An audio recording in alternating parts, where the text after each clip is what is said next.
আউযুবিল্লাহি মিনাশ শাইতানির রাজিম। বিতাড়িত শয়তানের কবল থেকে আল্লাহ তাআলার কাছে আশ্রয় চাচ্ছি। সম্মানিত দর্শক এবং শ্রোতাবৃন্দ, আপনাদের সকলকে জানাই আসসালামু আলাইকুম ওয়া রাহমাতুল্লাহ। মানসিক হত্যা সম্পর্কে কোরআন কি বলে? What does the Quran says about mental killing, psychological killing?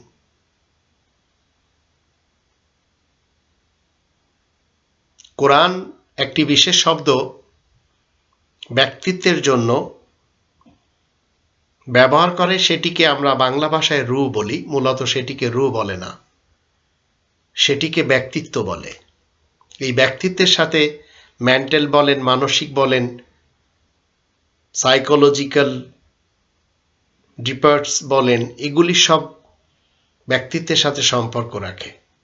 এই কোরআনের 17 নম্বর সূরা বানী ইসরাঈলের 85 নম্বর আয়াতে আল্লাহ বলেন, ওয়াসালুনাকা আনির রূহ কুলি রূহু মিন আমরি রব্বি ওয়া মা উতিতুম মিনাল ইলমি ইল্লা কলিলা। আর মানুষেরা তোমার কাছে রূহ সম্পর্কে জিজ্ঞাসা করলে তুমি বলে দেবে, রূহ হচ্ছে আমার রবের অর্ডারের মধ্য থেকে, হুকুমের মধ্য থেকে, আর তোমাদেরকে জ্ঞান অবশ্যই দেওয়া হয়েছে, কিন্তু সামান্য বৈত নয়। তো এটি হচ্ছে রূহের ডিফিনিশন কোরআনের দৃষ্টিতে, রূহের ব্যাখ্যা আল্লাহ দিয়েছেন। এবার আসুন, আমাদের ভিতরে রূহ না, আমাদের ভিতরে থাকে ব্যক্তিত্ব। আর এই ব্যক্তিত্ব নিয়ে কোরআনের 39 নম্বর সূরা জুমার এর 42 নম্বর আয়াতে আল্লাহ বলছেন, আল্লাহু ইয়াতাওয়াফাল আনফুসা হিনা মাউতিহা ওয়াল্লাতী লাম তামুত ফি মানামিহা ফায়ুমসিকুল্লাতী ক্বাদা আলাইহাল মাউত ওয়া ইউরসিলুল উখরা ইলা আজালিম মুসাম্মা। ইন্না ফি যালিকা লাআয়াতিল লিকওমি ইয়াতাফাক্কারুন। আল্লাহ তাআলাই জীব মাত্রের জান মৃত্যুর সময় কবজ করে থাকেন, আর যাদের মৃত্যু এখনো আসেনি তাদেরকে শোবার সময় তারপরে সেই জানটাকে আটক করে রাখেন, যার জন্য মৃত্যুর পরোয়ানা জারি করা হয়েছে, আর বাকি জানগুলোকে পাঠিয়ে দেন। এই জান হচ্ছে এই ব্যক্তিত্ব, এই যে ব্যক্তিত্ব যেটা আমরা নফস বলি। আল্লাহু ইয়াতাওয়াফাল আনফুস।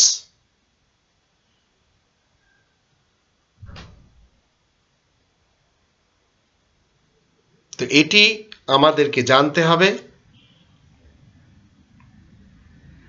তারপরে বলা হচ্ছে বাকি জানগুলোকে পাঠিয়ে দেন নির্দিষ্ট মেয়াদ পর্যন্ত। নিশ্চয় এতে চিন্তাশীল কওমের জন্য অনেক নিদর্শন মজুদ রয়েছে। ইন্না ফি যালিকা লাআয়াতিল লিকওমি ইয়াতাফাক্কারুন।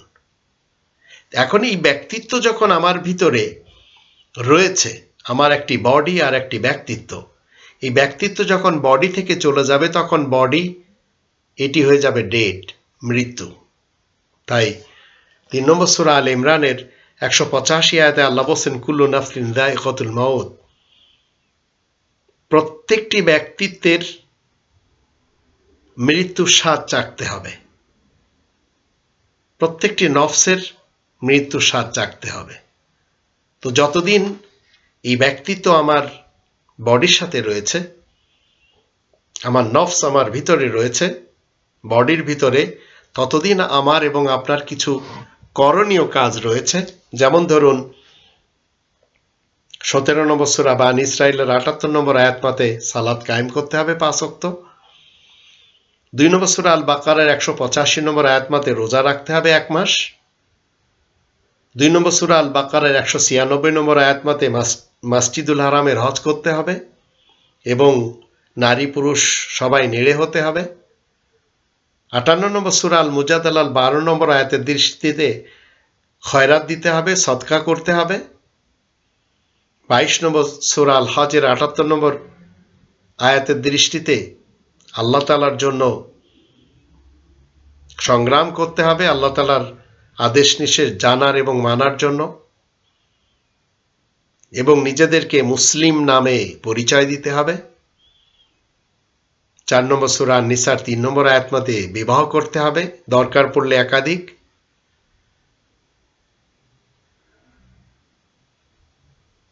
17 নম্বর সূরা বানী ইসরাইলের 23 এবং 24 আয়াত দুটির দৃষ্টিতে সন্তানের এবং পিতামাতার যে সম্পর্ক সেটি যা আল্লাহ শিখিয়েছেন মেনে চলতে হবে। 2 নম্বর সূরা আল বাকারার 172 নম্বর আয়াত মতে হালাল এবং তৈয়বাত জিনিস খেতে হবে। এইভাবে অনেকগুলি জিনিস এই কোরআন করতে বলে। তো এগুলি আপনি আমি যতদিন বেঁচে আছি, আপনার আমার ভিতরে যতদিন ব্যক্তিত্ব রয়েছে ততদিন করতে হবে। আবার কিছু কাজ করা যাবে না, যেমন ধরুন 4 নম্বর সূরা নিসার 29 নম্বর আয়াতের দৃষ্টিতে বাতিলভাবে মাল খাওয়া যাবে না। 2 নম্বর সূরা আল বাকারার 275 আয়াতের দৃষ্টিতে রিবাখোর হওয়া যাবে না, অবৈধভাবে মাল দৌলত অর্জন করা যাবে না। 49 নম্বর সূরা আল হুজুরাতের 11-12 আয়াত দুটির দৃষ্টিতে গীবত করা যাবে না, কাউকে খারাপ নামে ডাকা যাবে না। 5 নম্বর সূরা আল মাইদার 38 নম্বর আয়াতের দৃষ্টিতে চুরি করা যাবে না, ডাকাতি করা যাবে না।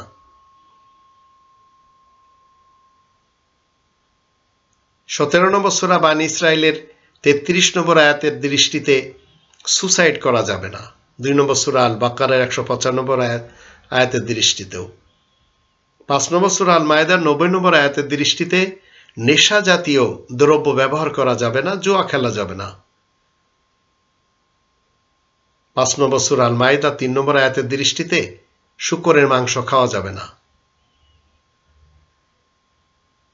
আবার 6 নম্বর সূরা আল আনামের 151 নম্বর আয়াতের দৃষ্টিতে প্রকাশ্য এবং গোপনীয় অশ্লীলতার ধারে কাছেও যাওয়া যাবে না। এইভাবে অনেকগুলি কাজ রয়েছে যেগুলি আপনি আমি করতে পারবো না। তো 2 নম্বর সূরা আল বাকারার 28 নম্বর আয়াতে বলা হচ্ছে কাইফা তাকফুরুনা বিল্লাহ ওয়া কুনতুম আমওয়াতান ফাআহইয়াকুম সুম্মা ইউমীতুকুম সুম্মা ইউহয়িকুম সুম্মা ইলাইহি তুরজাউন। তোমরা আল্লাহ তাআলার সাথে কিভাবে কুফরি করবে? তোমরা মৃত ছিলে, তিনি তোমাদেরকে জীবিত করেছেন, আবার তিনি তোমাদেরকে মৃত্যু দেবেন এবং তোমরা পুনরায় জীবন্ত হয়ে উঠবে এবং তার দিকে ফেরত যাবে। তো এই আয়াত থেকে আমরা কি জানছি? আমরা একসময় মৃত্যু ছিলাম, এখন আমরা জীবিত রয়েছি, আবার আমাদেরকে মৃত্যু দেওয়া হবে এবং আমরা পুনরায় জীবিত হয়ে উঠব। এবং পরকালে প্রত্যেকটি মানুষ কি বলবে?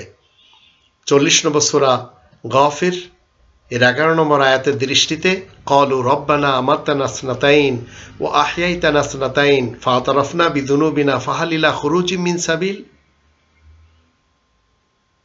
তারা বলবে, হে আমাদের রব, আমাদের তো 2 বার মওত দেওয়া হয়েছে এবং আপনি আমাদেরকে 2 বার জীবন দিয়েছেন। আজ আমরা আমাদের গুনাহের কথা স্বীকার করে নিয়েছি, আমাদেরকে এখান থেকে বেরোনোর কোনো রাস্তা রয়েছে? কিন্তু পরকালে আজ আমরা যদি গুনার কাজগুলো করে যাই যা কোরআন নিষেধ করেছে, তাহলে জানতে হবে পরকালে যারা দোজখে যাবে সেখান থেকে বেরোনোর কোনো চান্স আর নেই। 50 নম্বর সূরা কফের 16 নম্বর আয়াতের দৃষ্টিতে আল্লাহ বলেন ওয়ালাকাদ খালাকনাল ইনসানা ওয়া না'লামু মা তুওয়াসবিসু বিহি নাফসু ওয়া নাহনু আকরাবু ইলাইহি মিন হাবলিল ওয়ারিদ। আর বিনা সন্দেহে আমি ইনসানকে সৃষ্টি করেছি এবং আমি জানি যা কিছু ওয়াসওয়াসা করে তার ব্যক্তিত্বের সাথে, আর আমি তার শাহেরগের একেবারে নিকটবর্তী থাকি। তো এই আয়াত থেকে আমরা জানলাম আমাদের ভিতরে যে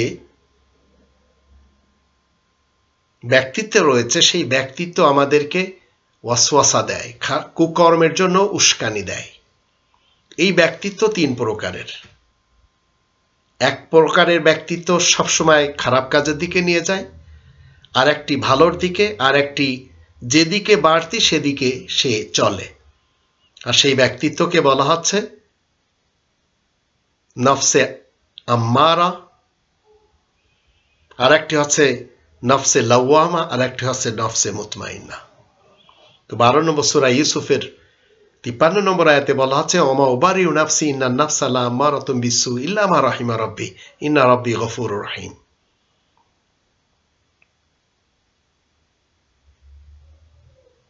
ওমা উবারিউ নাফসি ইন্নান নাফসা লাআম্মারাতুন বিসু ইল্লা মা রাহিমা রাব্বি। ইউসুফ রাসূল তিনি যে শিক্ষাটি দিয়েছেন সেটি কি? তিনি বলেছেন এই 12 নম্বর সূরা ইউসুফের 53 নম্বর আয়াতে, আর আমি নিজেকে পবিত্র বলছি না, কারণ মানুষের ব্যক্তিত্ব রিপু তো প্রায় অসৎ কাজের উস্কানি দেয়।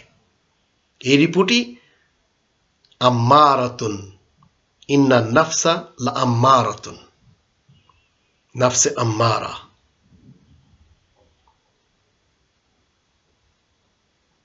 তবে যার উপরে আমার রব দয়া করেন তার কথা আলাদা। এই কথা সত্য সুনিশ্চিত যে আমার রব বড়ই ক্ষমাশীল, দয়াময়। 75 নম্বর সূরা কিয়ামত প্রথম দুটি আয়াতে বলা হচ্ছে লা উকসিমু বিয়াউমিল কিয়ামা, অবশ্যই আমি কসম খাচ্ছি কিয়ামতের দিনের সাথে। ওয়ালা উকসিমু বিন নাফসিল লাওয়ামা, আর আমি অবশ্যই কসম খাচ্ছি নাফসে লাওয়ামার।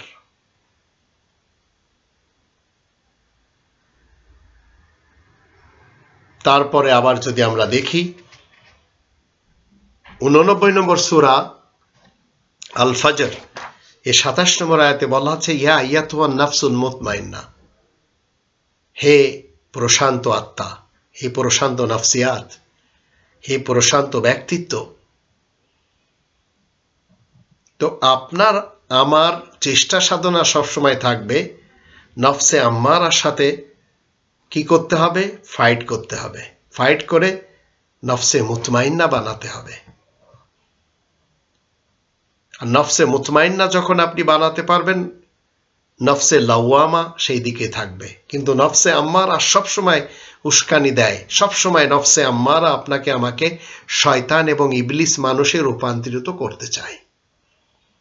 14 নম্বর সূরা ইব্রাহিমের 22 নম্বর আয়াত যদি আমরা দেখি, সেখানে আমরা কি দেখতে পাই?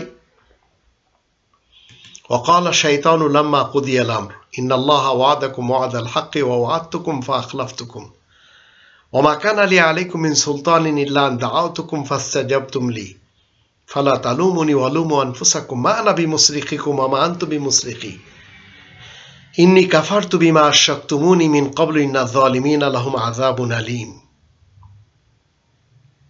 কাজকর্ম যখন সমাধা হয়ে যায়, শয়তান তখন বলে, যখন সব কাজ সমাধা হয়, আল্লাহ তোমাদের সাথে যে ওয়াদা করেছেন তাই যে সত্য সঠিক ওয়াদা ছিল, আর আমি যেসব ওয়াদা তোমাদের সাথে করেছিলাম আমি তার খেলাপ করেছি, তবে আমি তো শুধু তোমাদেরকে ডেকেছি, আর তোমরাও যে আমার ডাকে সাড়া দিয়েছ, সুতরাং আমাকে গালি দিও না। তোমরা নিজেদেরই গালি দাও, আমি তো তোমাদের আবেদন মঞ্জুর করার মতো কেউ নই, আর তোমরাও যে আমার দরখাস্ত মঞ্জুর করার মতো ক্ষমতা রাখো না। আমি অস্বীকার করছি এর আগে তোমরা যা কিছু শরীক ঠাওরাতে, নিশ্চয় জালিমদের জন্য তো কঠোর যন্ত্রণাদায়ক সাজা রয়েছে। নফসে আম্মারা কি করলো? শয়তান হয়ে আপনাকে ডাকলো আর আপনি সেই ডাকে সাড়া দিলেন। আমাদের দেশে যেমন শয়তানের আওয়াজটা কি, এসো হে বৈশাখ, তো সবাই বটমূলে চলে যায়। শয়তান একটা ডাক দেয় আর সবাই চলে যায়। কুকর্ম যত কিছু রয়েছে শয়তানের ডাকে মানুষেরা করছে। তো আল্লাহ তাআলা 25 নম্বর সূরা আল ফুরকানের 68 নম্বর আয়াতে বলছেন ওয়াল্লাযীনা লা ইয়াদউনা মা আল্লাহি ইলাহান আখার, আর যারা আল্লাহ তাআলার সাথে অন্য কোনো হুকুমদাতা মানে না, ওয়ালা ইয়াকতুলুনা আন-নাফসাল্লাতী হারামাল্লাহু ইল্লা বিল হক ওয়ালা ইয়াজনুন, আর তারা কোনো ব্যক্তিত্বকে, কোনো মানুষকে হত্যা করে না যা আল্লাহ হারাম করেছেন, তবে ইল্লা বিল হক, ন্যায়ের কথা আলাদা, ওয়ালা ইয়াজনুন, আর তারা জিনা করে না, ওয়া মা ইয়াফআল যালিকা ইয়ালকা আসামা, আর যারা এইসব করে তারা তো গুনাহের সাথে মিলে যায়।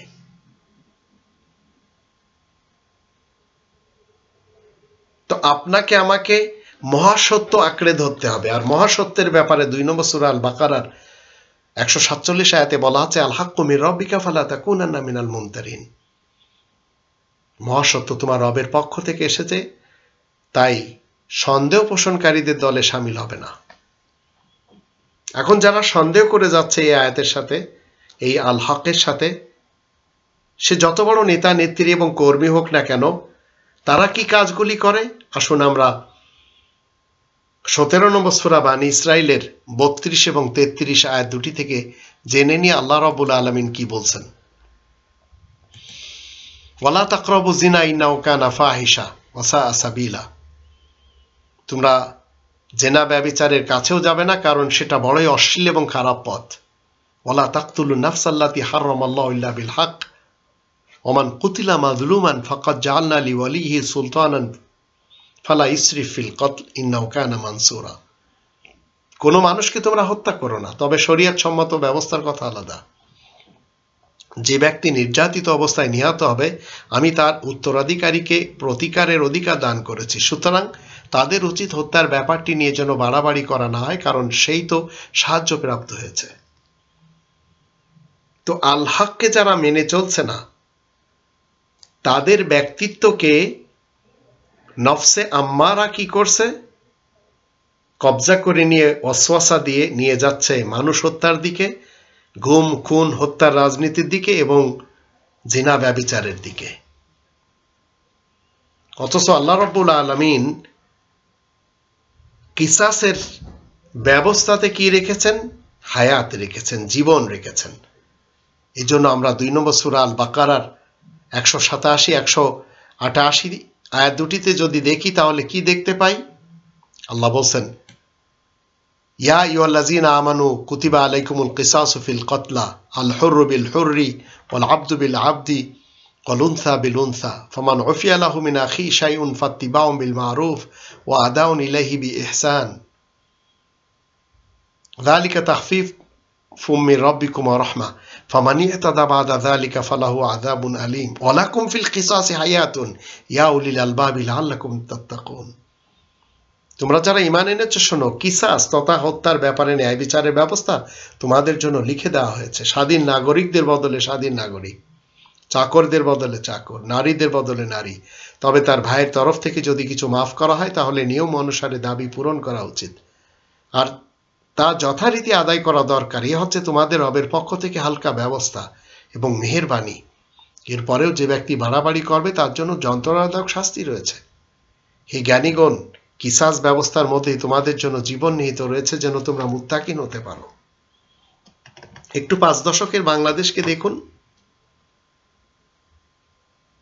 প্রতিনিয়তে আমাদের দেশে মানুষ হত্যা হচ্ছে, কোনো বিচার নেই, কোনো কিসাসের বিধান নেই। অথচ এই দেশের অ্যাসেম্বলিতে অধিকাংশরাই মুসলমান, কেউ শিয়া, কেউ সুন্নি, কেউ সালাফি। দাবি তাদের কোরআন মানার, কিন্তু কোরআন মানে না। তো কিসাসের বিধানে তো জীবন নিহিত রয়েছে, সেটি মানতে রাজি না।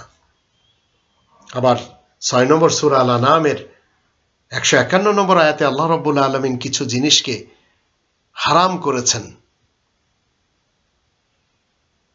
এখানে বলা হচ্ছে, কুল তাআলাউ আতলু মা হারামা রাব্বুকুম আলাইকুম আল্লা তুশরিকু বিহি শাইআন ওয়া বিল ওয়ালিদাইনি ইহসানান ওয়ালা তাকতুলু আওলাদাকুম মিন ইমলাক নাহনু নারযুকুকুম ওয়া ইয়্যাহুম ওয়ালা তাকরাবুল ফাওয়াহিশা মা যাহারা মিনহা ওয়া মা বাতান ওয়ালা তাকতুলুন নাফসাল্লাতী হারামাল্লাহু ইল্লা বিল হক যালিকুম ওয়াসাকুম বিহি লাআল্লাকুম তাকিলুন। তুমি বলে দাও, এসো তোমরা, আমি পড়ে শোনাচ্ছি যা তোমাদের রব তোমাদের জন্য হারাম করেছেন, যেন তোমরা আল্লাহ তাআলার সাথে আর কাউকে হুকুমদাতা হিসেবে না মেনে নাও। মা বাবার সাথে তোমরা সদ্ব্যবহার অবশ্যই করবে। অভাব অনটনের আশঙ্কায় নিজেদের সন্তান সন্ততিকে শেষ হতে দিও না, কারণ আমি তো তোমাদেরকে রুজি দান করে থাকি, আর তাদেরকেও। তোমরা প্রকাশ্য কিংবা গোপন অশ্লীলতার ধারে কাছেও যাবে না। তোমরা এমন কাউকে হত্যা করবে না আল্লাহ যাকে হত্যা করতে নিষেধ করেছেন, তবে ন্যায় বিচারের কথা আলাদা। এসবের ব্যাপারে তিনি তোমাদেরকে তাকিদ করেছেন, যেন তোমরা নিজেদের বুদ্ধি বিবেচনা কাজে লাগাতে পারো। তো এখানে আল্লাহ রাব্বুল আলামিন হারাম করেছেন অনেকগুলি কাজ। আল্লাহ তাআলার সাথে অন্য কাউকে হাকিম মানা যাবে না, কারণ এই কোরআনের 7 নম্বর সূরা আল আরাফের 54 নম্বর আয়াতে বলা হচ্ছে আলা লাহুল খালকু ওয়াল আমরু, সৃষ্টি যার, হুকুম চলবে তার। তো পুরা পৃথিবী আল্লাহ তাআলার ইসলামী কিংডম, এখানে আল্লাহ তাআলার অর্ডার চলছে ইচ্ছা এবং অনিচ্ছায়। 3 নম্বর সূরা আল ইমরানের 83 নম্বর আয়াতের দৃষ্টিতে। কিন্তু যারা রব্বানি তন্ত্রকে ছেড়ে গণতন্ত্র মেনে চলেছে, রাজতন্ত্র মেনে চলেছে, সমাজতন্ত্র মেনে চলেছে, মোল্লাতন্ত্র মেনে চলেছে, এরা সবাই হারাম কাজে 24টি ঘন্টা কাটাচ্ছে। আর এরাই কি করছে? 8 নম্বর সূরা আল আনফালের প্রথম আয়াতের দৃষ্টিতে মানুষের অধিকারকে হরণ করে চলেছে। আল্লাহ বলছেন ইয়াসালুনাকা আনিল আনফাল কুলিল আনফালু লিল্লাহি ওয়া রাসূল ফাত্তাকুল্লাহা ওয়া আসলিহু যাতা বাইনিকুম। তোমার কাছে মানুষেরা জানতে চায় খনিজ সম্পদ সম্পর্কে, তুমি বলে দিবে খনিজ সম্পদ তো আল্লাহ ও আল্লাহ রাসূলের কাজের জন্যই। সুতরাং তোমরা সবাই আল্লাহ তাআলা তাকওয়া অর্জন করো, নিজেদের মধ্যেকার যোগ সম্পর্কের উন্নতি সাধন করো, আল্লাহ তাআলা তাবেদার হও, আর আল্লাহ তাআলা রাসূলের অনুগত হও যদি তোমরা সত্যিকার মুমিন হয়ে থাকো। তো আমাদের দেশে সংসদে সত্যিকার মুমিন কেউ যায়নি। রব্বানি তন্ত্রকে যে মানে সে সত্যিকার মুমিন। সে যখন সংসদে যায়, সে যখন দেশ প্রধান হয়, তখন সবাইকে বন্টন করে দেয় খনিজ সম্পদের অর্থ। তো আমাদের দেশে এত বেশি খনিজ সম্পদ রয়েছে, পৃথিবীর সবখানেই খনিজ সম্পদ রয়েছে, এবং প্রত্যেকটি মানুষ পৃথিবীতে কোটিপতি হয়ে জন্ম নেয়। কিন্তু সামান্য কিছু মোড়লরা ছোট ছোট দেশ তৈরি করে জনগণের অধিকার হরণ করে নিজেরাই শান্তি করে চলে। আর আমাদের দেশটি মুজিব এবং জিয়া ফ্যামিলির লোকেরাই শান্তি করে যাচ্ছে, এবং এদের সাথে যারা চামচামি করে তারাই। মূলত প্রত্যেকটি বাংলাদেশী কোটিপতি হওয়া উচিত, কিন্তু আজ আমরা প্রবাসে কামলা দিয়ে খাই, অথচ আমাদের দেশের খনিজ সম্পদের অর্থ চুরি ডাকাতি হয়ে ভিন দেশে চলে যায়।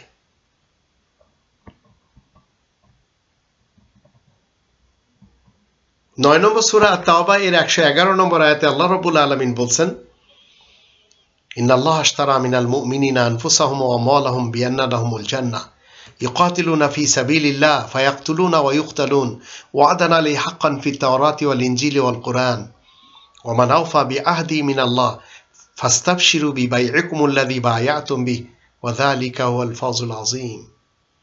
একথা সত্য শুনেছি যে আল্লাহ মুমিনদের কাছ থেকে তাদের জীবন এবং তাদের ধনসম্পদ জান্নাতের বিনিময়ে কিনে নিয়েছেন। তারাই তো আল্লাহ তাআলার কোরআনের খাতিরে অপমান সহ্য করে এবং অপমান করে, নিজেদের ব্যক্তিত্বকে কি করে? হত্যা করে, এবং নিজেরা হত্যা হয়। ফায়াকতুলুনা ওয়া ইউকতালুন, এমত অবস্থায় আপনাকে আপনার যে নফসে আম্মারা আছে তাকে হত্যা করতে হবে, এতে আপনি নিজেও হত্যা হয়ে যাবেন,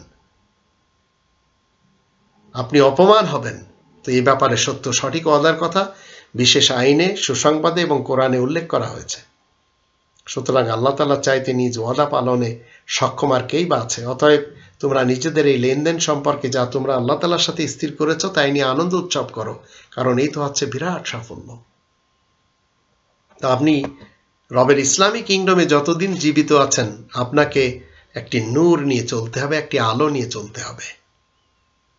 সেটি আল্লাহ 6 নম্বর সূরা আল আনআমের 122 নম্বর আয়াতে কি বলছেন আসুন একটু দেখে নিই। আওয়ামান কানা মাইতান ফাআহইয়াইনাহু ওয়া জাআলনা লাহু নূরান ইয়ামশি বিহি ফিন নাস কামা মাসালুহু ফি যুলুমাত লাইসা বিখারিজিম মিনহা কাযালিকা যুয়্যিনা লিল কাফিরিনা মা কানু ইয়ামালুন। তাই তো যে ব্যক্তি আধ্যাত্মিকভাবে মৃত থাকে তাকে জগতে জীবিত থেকে চলার জন্য আমি আলোর ব্যবস্থা করে দিয়েছি, যা নিয়ে সে মানুষের মধ্যে চলাফেরা করতে পারে। সে কি তেমন লোকের মতো হতে পারে যে নাকি ঘোর অন্ধকারের মধ্যে পড়ে থাকে, যেখান থেকে আর সে বেরিয়ে আসতে পারে না? ঠিক তেমনই কাফেররা যেসব কাজ করে সেগুলো তাদের কাছে তো বেশ ভালোই লাগে।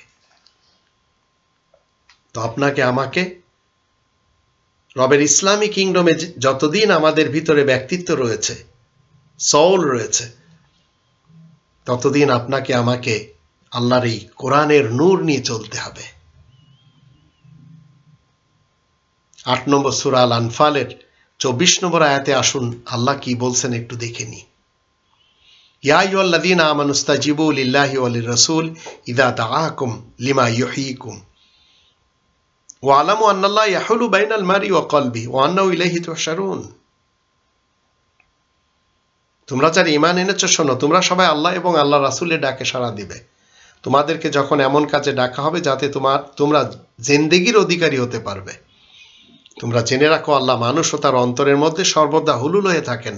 আর এই কথাও সত্য যে একমাত্র আল্লাহ সেই সুমহান যে আল্লাহর দরবারে তোমরা সবাই একত্রিত হবে। তো আপনি যদি আল্লাহকে মানেন আর আপনি যদি দেশ প্রধান হন, তাহলে আপনার দেশে গরিব মানুষ থাকে কোত্থেকে? আপনি কেন দিতে পারছেন না?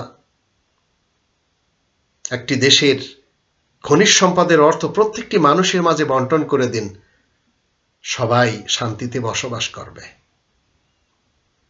হায়াতে তৈয়বা পাবে মুমিন হলে। আর অমুমিন হলে সে মানুষ খুন করবে, সে অশ্লীলতার দিকে যাবে, জিনা ব্যভিচারের দিকে যাবে। 16 নম্বর সূরা আন-নাহলের 97 আয়াতে আল্লাহ কি বলছেন? মান আমিলা সালিহাম মিন যাকারিন আও উনসা ওয়া হুয়া মুমিন ফালানুহইয়ান্নাহু হায়াতান তাইয়্যিবা ওয়া লানাজজিয়ান্নাহুম আজরাহুম বিআহসানি মা কানু ইয়ামালুন। যে ব্যক্তি সংশোধনের কাজ করবে, সে নারী হোক অথবা পুরুষ, এমত অবস্থায় সে ঈমান এনেছে, মুমিন, তার এই জীবন ফালানুহইয়ান্নাহু হায়াতান তাইয়্যিবা, তাকে হায়াতে তৈয়বা দিয়ে আমি বাঁচিয়ে রাখবো, ওয়ালা নাজজিয়ান্নাহুম আজরাহুম বিআহসানি মা কানু ইয়ামালুন, এবং উত্তম প্রতিদান দিব পরকালে তাকে যা সে করে চলেছে।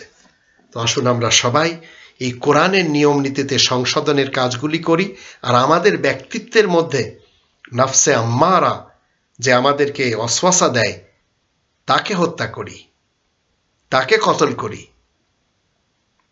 তার সাথে ফাইট করি, এবং আমাদের ব্যক্তিত্বের মধ্যে যে কুরিপু রয়েছে সেই কুরিপুকে মারার জন্য, হত্যা করার জন্য আমরা সবসময় আল্লাহ তাআলার আয়াতের সাথে ফাইট করি। তাহলে আমরা পাবো পরকালে মহাশান্তির স্থান, নইলে মহাযাতনাতে যেতে হবে। আর দুনিয়াতে আমরা সবাই আল্লাহ তাআলার পক্ষ থেকে কোটিপতি হয়ে তো এসেছি। শুধু আমাদের মাঝে এমন কিছু ব্যক্তিত্ব, এমন কিছু কুরিপুধারী শয়তান এবং ইবলিস যারা নেতা হয়েছে, নেত্রী হয়েছে, কর্মী হয়েছে, আবার ধর্মজীবী করে খাচ্ছে, এরাই আমাদের অধিকার থেকে হরণ করেছে। প্রত্যেকটি দেশের খনিজ সম্পদের অর্থ জনগণের, আর এটি সরকার দিতে বাধ্য, কিন্তু সরকার দিবে না, কারণ সরকার সবসময় জিনা ব্যভিচারের রাস্তাকে প্রসার রাখে, গুম খুন হত্যার রাজনীতি করে, পুরা পৃথিবীতে আমরা দেখতে পাই। কিন্তু যারা যারা একটু কোরআনের আয়াত মেনে চলেছে তারা শান্তি উপভোগ করে চলেছে। ইউরোপের দেশগুলিতে কোরআনের 80% আয়াতের উপরে আমল হচ্ছে। নিউজিল্যান্ড বলেন, অস্ট্রেলিয়া বলেন, কানাডা বলেন, আমেরিকা বলেন, আরবের কিছু দেশ, এশিয়ার কিছু দেশ, এরা নিজেদেরকে বানিয়ে নিয়েছে। কিন্তু মুসলমানদের দেশগুলির অধিকরা আজ বলে যাচ্ছে তারা যে আমরা কোরআন মানি, কিন্তু আমল করতে তারা রাজি না। আর আমাদের দেশ নরকে পরিণত হয়েছে। কোরআনের সাথে তামাশা হচ্ছে আমাদের দেশে। এক শ্রেণীর লোক তারা খুনি মোদিকে ভালোবাসে, যার কারণে তারা বিভিন্নভাবে গন্ডগোল করে যাচ্ছে। আর শেখ হাসিনা প্রশাসন ব্যর্থ হয়ে গেছে দেশ চালানোর ব্যাপারে। পূজা মণ্ডপে আজ কোরআন রাখা হচ্ছে। কোরআন কেন রাখা হচ্ছে? পড়ার জন্য তো রাখা হচ্ছে না, যেন গন্ডগোল বাঁধানো যেতে পারে। হাসিনা প্রশাসন ব্যর্থ, দিল্লি খুব বেশি খুশি পেয়েছে। উদ্দেশ্য এই গরিব মানুষগুলি যেন আবার পথে নামে, আবার এদের কিছু ধর্মজীবী মৌলবাদ রয়েছে, এরা এদেরকে উস্কানি দেয়। তো এই উস্কানিদাতারা আজ নিজেদের জন্য সব কিছু বানিয়ে নিয়েছে, গাড়ি বাড়ি, টাকা পয়সা, ব্যাংক ব্যালেন্স, নিজ দেশে ভিন দেশে।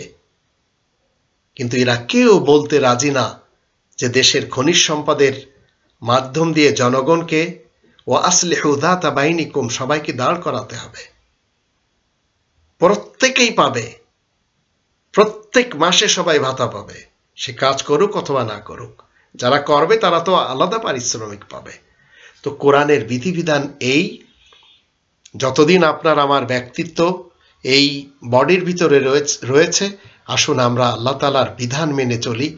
নইলে যখন আমরা পরকালে যে আমাদের অপরাধকে স্বীকার করে নেব, সেদিন আর বেরোনোর কোনো জায়গা থাকবে না। আল্লাহ আমাদের সবাইকে তৌফিক দান করুন, আমরা যেন নফসে আম্মারার বিরুদ্ধে লড়াই করে নফসে মুতমাইন্নাকে প্রতিষ্ঠিত করে দুনিয়া থেকে বিদায় নিতে পারি। ওমা আলাইনা ইল্লাল বালাগুল মুবিন।